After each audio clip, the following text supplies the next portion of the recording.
जय श्री कृष्ण दोस्तों, स्वागत है आप सबका हमारे लोकप्रिय चैनल आज के ज्ञान में। माघ माह का 5वां अध्याय प्रारंभ करने वाले हैं, तो वीडियो में लास्ट तक बने रहें। अगर आप सबने हमारा चैनल सब्सक्राइब नहीं किया तो चैनल सब्सक्राइब कर ले। कथा प्रारंभ करते हैं। त्रयोदशी जी कहते हैं, हे राजन, एक प्राचीन इतिहास कहता हूँ। भृंग वंश में ऋषिका नाम के एक ब्राह्मणी थी जो बाल काल से ही विधवा हो गई थी। वह रवे नदी के किनारे विंध्याचल पर्वत के नीचे तपस्या करने लगी। वह जितेंद्र, सत्यवादी, सुशील, दानशील तथा तप करने देह के सुखन वाली थी। वह अग्नि में आहुति देकर अच्छा वृत्ति द्वारा 6 कलाओं में भोजन करती थी। वे तल्य धारण करती थी। वे संतोष से अपना जीवन व्यक्त कर रही थी।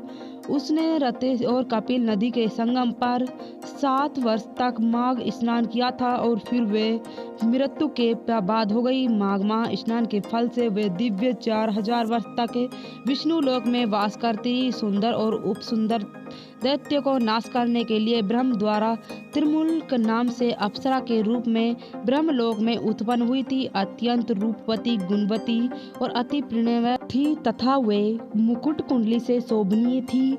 उसका रूप यौन और सौंदर्य देखने वाला ब्रह्म भी चकित हो जाता था। तिलवान रेवी देवी के पवित्र जल में स्नान कर वन में स्थित तभी सुंदर और उपसुंदर के सैनिकों ने चंद्रमा को समान उस रूपवती को देखकर अपने राजा सुंदर से उनके रूप की शोभने का वर्णन किया। उसने देखने के लिए कमल कामदेव की लज्जा करने लगा। ऐसे परम स्त्री को हमने कभी नहीं देखा। आप भी देखकर बताओगे। जो 2 पर्वतों के बर्तनों पर आई थी, जब वे सुंदरी निशान करती थी और पर्वतों के पाम हिलकर 2 पीड़ा ऐसी होती है, दोनों को ही स्त्री ने सम्मिलित किया है। रतन विवाहित होने के कारण प्राप्त हुआ है, फिर युद्ध में कहीं समाप्त हो गया। उन दोनों को ये देखकर आश्चर्य कि उनकी सेना ने बड़ा कोलाहल को जन्म दिया।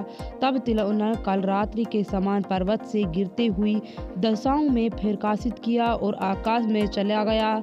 देव कर्म सिद्धि करते ब्रह्म के समान अपने ब्रह्म जी को कहा, चंद्रवती ने तुमको सूर्य के रथ पर बैठाया था। जब तक आकाश में सूर्य स्थित है, नाना प्रकार के भागों के भाग तो है। राजन, ब्रह्मणी अब भी सूर्य के रथ के साथ माघ मास में स्नान के उत्तम भोग को भोग रही है। इसलिए श्रद्धा भाव पुरुष को उत्तम गति पाने के लिए यान के साथ माघ माह में विधि पूर्वक स्नान करना चाहिए। तो ये अध्याय यहीं समाप्त होता है।